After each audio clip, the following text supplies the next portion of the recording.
Search the procurement process and you'll get a tidy checklist. Step 1, Step 2, Step 3. Clean and simple. I'm going to give you those steps, but then I'm going to show you the part the checklist hides, because in high-risk work, the danger is not inside the steps. It's in the gaps between them. And one of those gaps once led through a safety breach that could have killed someone. Here's the process, one line each. You identify the need. What do we require and how critical is it? You write the specification. You define exactly what right means for this item. You find and choose a supplier, someone who can deliver it and be trusted. You agree on a contract, price, terms, and what happens if they fail. You place the order. That's the purchasing step. You receive and verify. You check that what arrived is what you asked for. You pay, and you manage the supplier and the risk over time.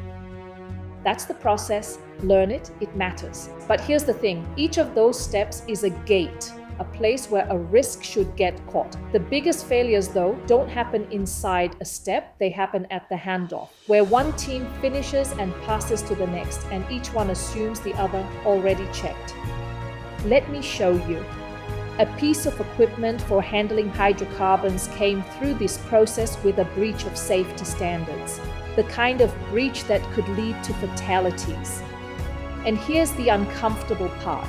On paper, no step was skipped. The verification step existed, it just got treated as a signature, not a real check.